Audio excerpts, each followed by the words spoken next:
Dando continuidade à série Cultine na TV especial Latinidades, Festival da Mulher Afro-Latino-Americana e Caribenha, que esse ano teve como tema comunicação, eu converso aqui no estúdio da TV Câmara de Brasília com a doutora em artes visuais, Renata Filinto.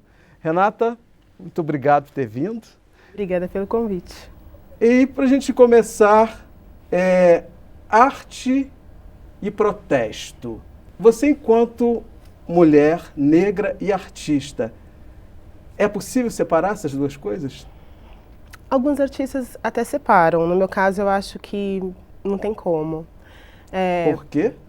A arte, para mim, ela é estética, evidentemente, mas ela também é uma forma de eu expressar o que eu não consigo resolver socialmente em relação à minha existência também. Então, já faz algum tempo que no meu trabalho eu tenho pensado sobre essa condição, não só a minha de mulher negra aqui no Brasil, mas da população de forma geral, população negra, afrodescendente ou afrodiaspórica. Então, desde os trabalhos da graduação que eu tenho buscado refletir sobre isso, né? E acho que as artes visuais, elas possibilitam que essa reflexão ela se expanda de uma maneira mais democrática, porque não é um texto, né, que precisa ser interpretado, é algo que pode ser visto, e a partir disso também eu tenho uma leitura, né, uma compreensão que é fechada. É por isso que o seu trabalho é muito em cima de autorretratos? Tem uma parte grande que são os autorretratos. Eu fiquei um tempão produzindo em cima de retratos de famílias negras, que é uma série chamada Reexistindo, que eu comecei em 2001, 2002, durou um longo tempo. Fui pesquisando arquivos pessoais de famílias e pensando um pouco sobre como essas famílias se recriaram, passaram a existir novamente, né, depois do processo da abolição, sem ter um apoio do Estado, né, para conseguirem sobreviver. E fiquei um tempo trabalhando em museus e quando eu vi que eu tinha deixado de lado a minha produção plástica para cuidar de questões burocráticas, né, que envolvem a arte e a educação, eu voltei a minha produção pensando no autorretrato, né, e pensando nessa minha existência como uma mulher negra num país que nega essa parcela da população, apesar de ser mais de 50%, né, do contingente populacional. E pensei muito sobre as várias influências e imposições de outras culturas que me formam, né, enquanto uma cidadã, enquanto indivíduo e sujeito no mundo. Então, pensei, por exemplo, na língua que eu falo, que é uma língua portuguesa, que é a língua do colonizador, ao mesmo tempo nos conteúdos que eu aprendi na escola, que não são conteúdos que se referem à cultura dos meus antepassados. Pensei na questão da alimentação, no que nós comemos no dia a dia, que tem alimentos e pratos que são brasileiros, outros que são japoneses, italianos, mas que fazem parte de alguma maneira da culinária do povo brasileiro. Então eu fui pensando em todas essas influências, que são escolhas, outras que são impostas, e como tudo isso forma o meu ser também, né? Em vez de como ser globalizado. Como você levou isso para o teu trabalho? Então, eu fiz vários autorretratos, em fotografia mesmo, e a partir desses autorretratos eu os transpus para outros suportes, especialmente papel e tela, e fui pesquisando características de vários povos, das mulheres desses povos. Então eu me autorrepresentei como japonesa, uma geisha, me autorrepresentei como uma indiana, como uma alemã, como uma angolana. Fui pensando nessas características, né, de outras culturas que se voltam especificamente para as mulheres e coloquei isso no meu corpo. Então eu apareço como uma noiva turca, apareço como uma alemã com uma vestimenta típica, com uma casinha típica atrás e a referência aos contos de fadas dos irmãos Grimm, como isso influencia na formação da mulher na sociedade ocidental, né? Essa mulher que vai ser salva pelo homem, pelo príncipe, e que é totalmente oposto da ideia das populações africanas, né? Que tem deusas que são guerreiras, como as Iabás, como uma Yansan, por exemplo, né? Que são mulheres que vão para o comércio, para o mercado, para a liderança da casa, da família. Então, fiquei pensando em várias questões que são desse mundo ocidental e que se contrapõem a essa minha origem, de alguma maneira, e vi como isso se mescla, né, na minha vida e tentei colocar no meu trabalho. Então, quando você faz isso, você está dizendo exatamente o quê? Eu estou dizendo que eu sou negra, sou afrodescendente, que existe uma cultura ancestral que ela me foi negada, né, pelos meios de acesso à educação. Tem um livro que eu gosto muito de citar, que se chama Diploma de Brancura, do Jerry Dávila, que fala justamente disso, de como o governo Vargas, né, vendo a impossibilidade de transformação da população brasileira numa população branca, a partir dos processos de imigração, resolveu, então, transformar a população branca culturalmente, né, a partir da cultura. Então, quando surgem essas leis, né, 10.639, 11.645, que impõem que se ensine culturas africanas e afro-brasileiras e culturas indígenas, né, essas leis elas não vêm por acaso, elas vêm porque houve um projeto de governo que vamos invisibilizar essa herança e como forma também de enfraquecer nesse segmento populacional. Então, quando eu mesclo essas informações no meu trabalho, eu estou dizendo que eu incorporei esse conhecimento europeu, esse conhecimento chamado, entre aspas, né, de erudito, norma culta, e eu tenho um conhecimento que ele é africano, que ele é indígena e que ele é ancestral e que ele também tem a sua faceta erudita, tem a sua faceta popular, que eu estou resgatando isso e tentando unir com isso tudo que eu trouxe até agora que me foi imposto, né? Que eu não posso jogar fora também, né? É uma forma também de negar esse conhecimento eurocêntrico que te foi imposto? Eu não diria negar, assim, eu acho até que, eu costumo falar isso para muitas pessoas mais jovens, né? Dominar esse conhecimento europeu, ele é fundamental. E quando nós dominamos esse conhecimento europeu muito bem, e o nosso, né, que são esses vários fragmentos de informações sobre África, povos africanos, literatura, história, artes visuais, nós saímos fortalecidos, nós saímos com uma vantagem, né? Porque daí passamos a nos autoconhecer e dominar também isso que foi uma imposição. E sabe dialogar com o colonizador, seria exatamente, isso? Exatamente. Numa perspectiva, acho que, meio do Paul Gilroy, quando ele fala do Atlântico Negro, né? Que é pensar nessa imposição, nessas trocas, pensar nessa ideia do pan-africanismo, né? De dupla consciência, né? De uma consciência que fala dessa identidade que ela é afrodescendente, mas que ela está num lugar de deslocamento, né? Então, está num lugar que é um não lugar ao mesmo tempo, porque ele nos é negado o tempo todo, né? Então, é o tempo todo como indivíduos negros tendo que nos afirmarmos nessa sociedade que diz que somos parte dela quando é interessante, quando é,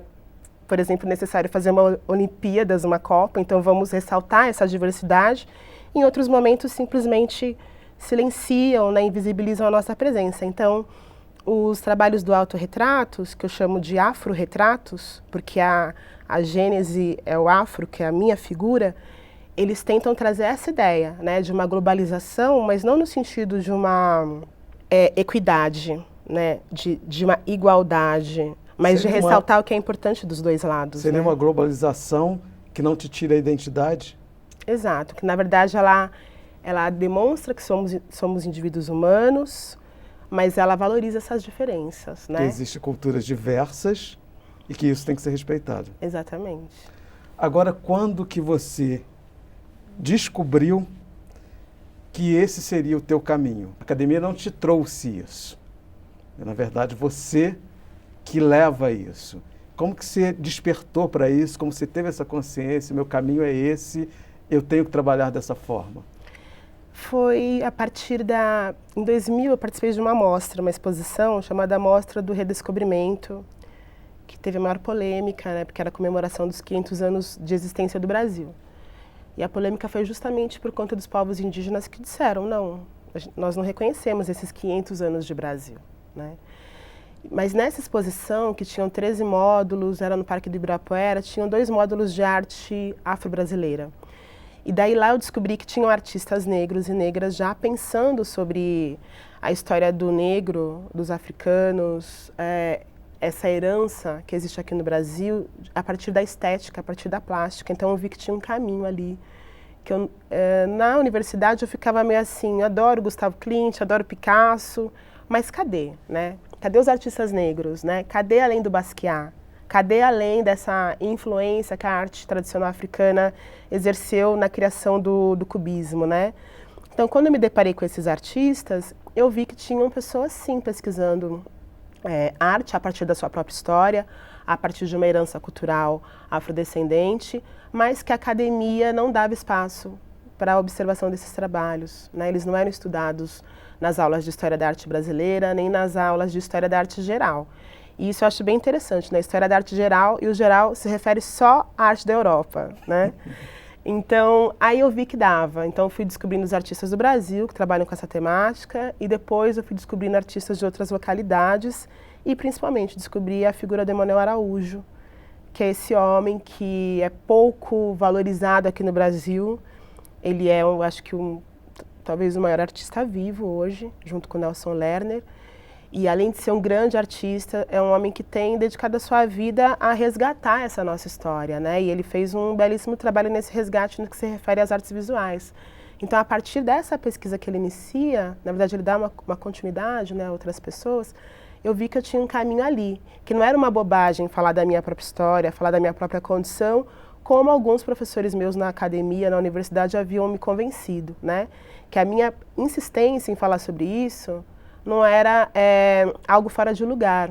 Talvez fora de lugar dentro da academia aqui do Brasil, porque nos Estados Unidos isso já era estudado. Talvez a academia que esteja fora do lugar, né? Exato, sem dúvida. E acho que agora, inclusive, a academia tem tentado dialogar mais com esse tipo de produção, com esses artistas, porque são muitos.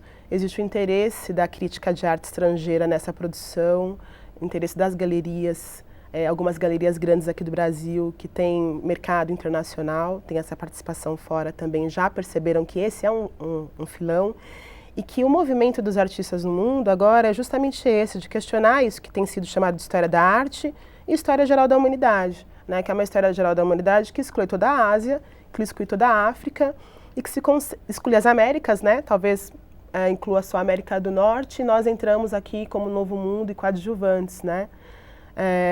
Então, realmente, a academia tem corrido atrás disso e, junto com a academia, o próprio sistema da arte, né, incluindo o mercado de arte, galerias, os historiadores, os críticos e etc.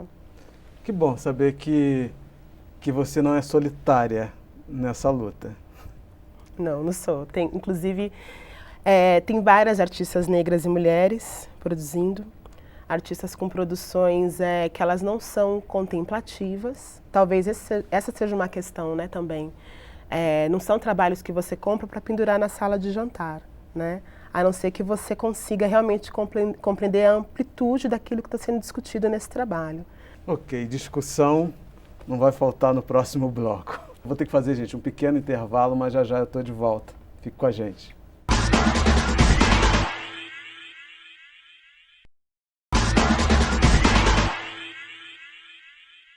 Hoje o programa é mais um especial sobre o Latinidades, Festival da Mulher Afro-Latino-Americana e Caribenha. E eu converso aqui no estúdio da TV Câmara de Brasília com a doutora em Artes Visuais, Renata Filinto. Renata, você me trouxe um dado novo para mim, né? Que você não está aí solitária nessa batalha, né? Nessa luta de resgatar e de dar visibilidade a essa estética afro dentro da academia, e você me traz um panorama que a gente já tem hoje vários artistas e outras mulheres e um mercado de olho nisso e tal. E como que é para você ser uma mulher que está pensando nisso, que está num movimento de vanguarda? Bom, primeiro tem algumas resistências, né? Eu acabei agora a tese do doutorado, que foi uma tese para pensar essa presença de artistas afrodescendentes dentro da historiografia brasileira das artes visuais, que eu pretendo publicar brevemente. Então, a resistência, ela se dá dentro de alguns círculos da academia, de considerarem que é uma pesquisa que ela é... Menor. Talvez menor. Eu tive sorte de encontrar um orientador que me acompanhou desde a graduação, o professor Percival Tirapelli, que é especialista em barroco brasileiro e que sabe, portanto, a importância dos artistas negros desde o período colonial. Mas esbarrei com algumas questões, eu tive que fazer algumas entrevistas a galeristas que não entendiam que havia necessidade de detectar, por exemplo, por que não tem artistas negros no seu elenco, né, que é como eles chamam o grupo de artistas ou tipo de artistas que eles representam dentro da sua galeria. Ou ainda, dentro dos próprios museus, curadores que não entendem que o fato de só terem artistas, homens brancos, heterossexuais, dentro do acervo, também demonstra, né, a exclusão dos outros segmentos da sociedade. Então, quando fui apontando para as pessoas que eu entrevistei, os lugares por onde eu passei, qual era o tema da pesquisa, é um tema que sempre traz um receio para as pessoas, porque elas acham que elas vão ser acusadas de racistas. Na verdade, são, de fato, né? Porque o sistema, toda estrutura é. Mas a gente tem um problema aqui no Brasil que eu acho muito primário ainda, que é a dificuldade de se discutir a questão, né? E de se discutir a questão sem pessoalizar. Né? Quando eu falo sobre racismo... Isso que eu ia falar. Né? As pessoas sempre levam para o pessoal, acham que está falando dela. Exatamente. Enquanto a gente vive num sistema que é racista. E aí todos nós temos que desconstruir isso para poder realmente, para que a gente possa nos respeitar e tal, e não ser racista, não discriminar. Todos nós temos que desconstruir, porque é um sistema, né? E é parte do processo, né, de destruição desse, na verdade, de cura desse câncer, né? Então, por exemplo, detectar a quantidade de artistas negros representados por uma galeria, desses artistas negros representados há mulheres, detectar isso dentro dos acervos dos museus, né? Desses acervos pesquisados também há artistas negros, há mulheres dentro desses acervos ou não. Agora, a Pinacoteca do Estado acabou uma exposição importantíssima, curada pelo Tadeu Chiarelli, que é professor da USP, onde ele pegou no acervo da Pinacoteca, que eu acho que é o maior museu do Brasil, 106 artistas, que são 106 obras, na verdade, que são obras de artistas negros que estão dentro do acervo. E tinham 2 mulheres apenas, né, dentro desse filão. Então, apesar de termos várias mulheres negras produzindo hoje, o que nós vemos na sociedade, que é essa mulher negra como base, né, na pirâmide social, se reflete também nas artes visuais. Então, podemos dizer que tem uma artista mulher hoje com uma representatividade no exterior, que é a Rosana Paulino, né? Que é importantíssima, que é a minha referência desde a graduação. Mas é uma. Mas é uma. E já há pessoas com trabalhos muito interessantes que mereceriam caminhar lado a lado ali, tendo as suas obras vistas em outros lugares, como é o caso da Janaína Barros, da Michele Mattiusi, a Priscila Rezende, que é muito jovem, mas tem um trabalho bem interessante. Então já tem várias artistas produzindo, muito a partir da performance também, que eu acho interessante, né? Porque são mulheres pensando artes visuais a partir desse corpo negro e feminino, que é um corpo que na história do Brasil foi muito maltratado, né? Ao mesmo tempo que era muito exposto, ele também era muito negado, né? Ele é um corpo para um uso clandestino, né? Para satisfação sexual, mas não é um corpo para uma apresentação social, né? Para essa mulher ser apresentada como uma mulher de importância, como uma mulher que pode ser amada. Então, essas artistas têm discutido essas dores, né, nos seus trabalhos. E um colega até perguntou, né? Mas em que hora que a gente vai falar do que é positivo, né? Eu falei, na hora que a gente superar o que é negativo, né? Porque senão vira uma coisa meio poliana, né? Vou falar de felicidades inexistentes, né? De utopias, né? Em vez de resolver o problema, que é esse problema que ainda causa dor, que ainda causa traumas, e que ainda é tabu. Que as pessoas, quando eu coloco, por exemplo, às vezes nas redes sociais essa questão, e como isso aparece nas artes, eu tenho muitas amigas brancas, amigas gordas, amigas lésbicas, que também querem essa visibilidade e que não entendem que a gente tem que realmente compartimentar para resolver os problemas, né? Então, a gente tem um problema aqui que é da mulher negra, a gente tem um problema ali que é da mulher gorda, um outro que é da mulher que é trans, da mulher que é lésbica, e são todos importantes, né? Mas não dá para, no meu caso, eu resolver todos. Então, eu vou carregar essa bandeira porque é a bandeira que me representa, né, mais completamente. Então, você falou aqui em performance e queria que você falasse do Whiteface que você fez. Você viu? Whiteface and the Blonde Hair. Quando eu fiz esse trabalho, eu estava muito incomodada com a televisão brasileira e os quadros humorísticos que tinham artistas homens brancos representando mulheres negras em situação de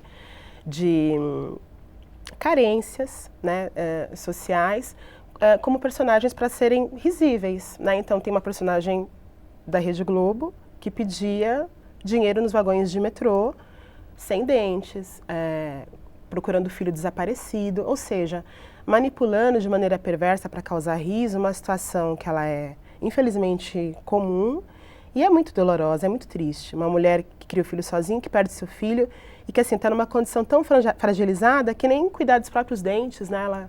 Ela tem condições. Então eu fiquei pensando um pouco sobre isso, né? O quanto alguns humoristas brancos se sentem à vontade para pensar personagens da vida real e transformar em personagens risíveis, ridículos, né? Dentro da televisão brasileira.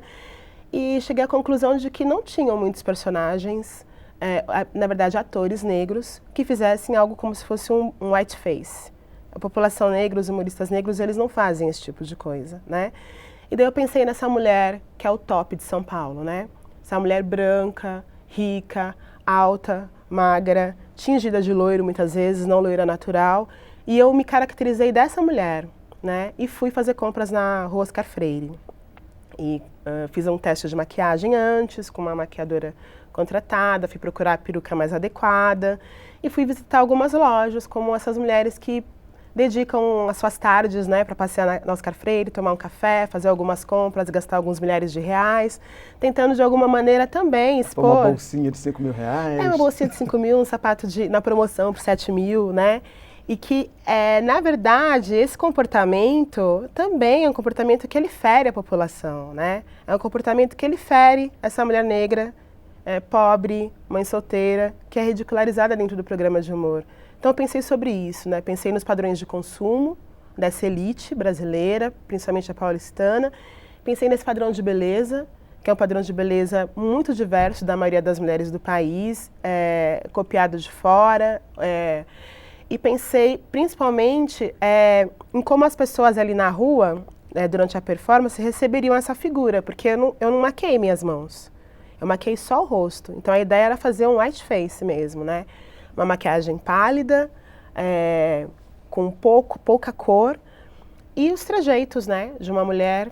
Uma peruca loira. Uma peruca loira, com franja, e os trejeitos de uma mulher branca, rica, afetada. Parei, tomei um café. E como que foi a reação das pessoas? Como é que foi isso? Tinham pessoas que não sabiam se eu era mulher ou se eu era homem, achavam que eu era travesti. Pessoas que perguntavam para a equipe de produção que me apoiou durante a realização da performance se eu era famosa, porque tinham algumas pessoas me seguindo.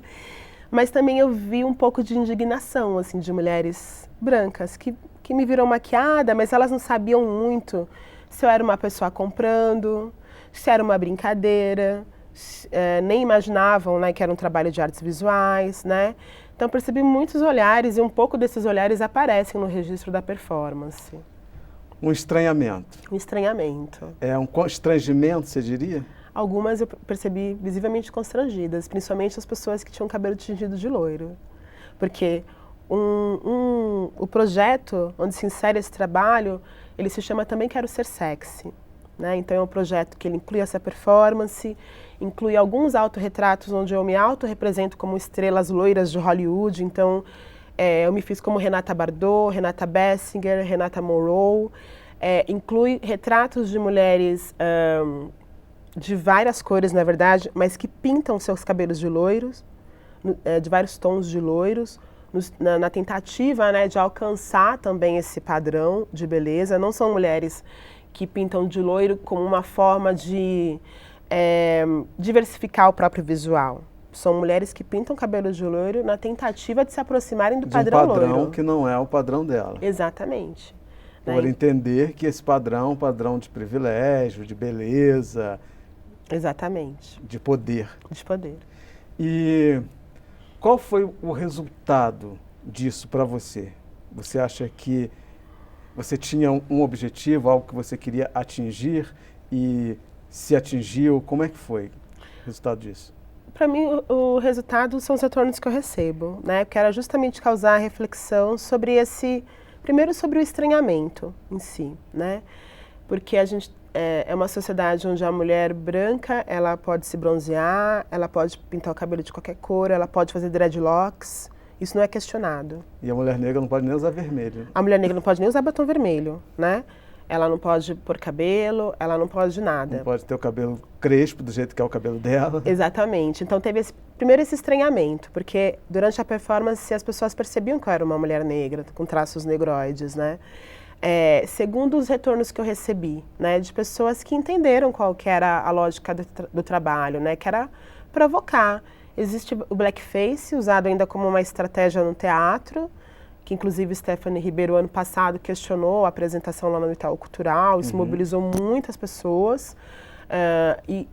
As pessoas e a peça foi interrompida em função dessa mobilização. Exato. Isso foi muito bacana. No dia da peça, o Eduardo Saron, que é se eu não me engano, não sei se ele é presidente ou diretor do Instituto Itaú Cultural, ele falou que nunca tinha visto tantas pessoas negras dentro da instituição, e ele perguntou, mas onde estão vocês, né? E a questão é essa, nós não andamos em bloco, andamos com os amigos brancos também. Talvez ele esteja de olhos fechados, né? Exatamente. Olha, minha querida, me dá suas mãos. Muitíssimo obrigado por tudo que você faz, pelo que você representa, pelo seu discurso, pela sua militância. As mulheres, os homens, as crianças, todos nós precisamos de mulheres como você. Obrigada. E assim, eu sempre penso que eu faço... Já pensei em desistir de fazer artes visuais, porque eu gosto da pesquisa e eu gosto da produção, né? E eu vejo as duas atividades como complementares. Mas quando eu recebo esses retornos e pessoas que têm pensado a sua existência a partir desses trabalhos, dessas pesquisas, eu vejo que é importante continuar, apesar de, às vezes, a porta não ser aberta com a mão, ter que ser com o pé, né? É necessário continuar. Exatamente. Obrigado. Hein? Obrigada a vocês. Eu conversei com a doutora em artes visuais, Renata Filinto, e se você quiser rever essa entrevista ou qualquer outra edição do programa, é só acessar www.alerj.rj.gov.br ou cultne.com.br. Obrigado pela companhia e até o próximo encontro. Eu te espero. Você vai participar do Latinidades, que é um festival da mulher negra. Yes. Isto é importante, é maravilhoso para você fazer parte desse elenco, desse festival? Sim, muito. I'm very excited to be here. Estou muito animada de estar aqui, porque a história é muito forte e ainda está muito presente em nossas vidas, e não podemos esquecer. É muito importante para todos nós ao redor do mundo, para nós que estamos ligados pela história, pelo sangue, para unir e forjar nossas mentes, para descobrir e redescobrir nossa ancestralidade. Não estou falando só de descendentes de África, mas é importante estarmos conectados. No ano passado, eu conheci um babalorixá em Salvador e ele me disse que um dos reis da Nigéria, que morreu no ano passado, veio ao Brasil e disse que agora o Brasil está ajudando a África a relembrar o seu passado, e é verdade.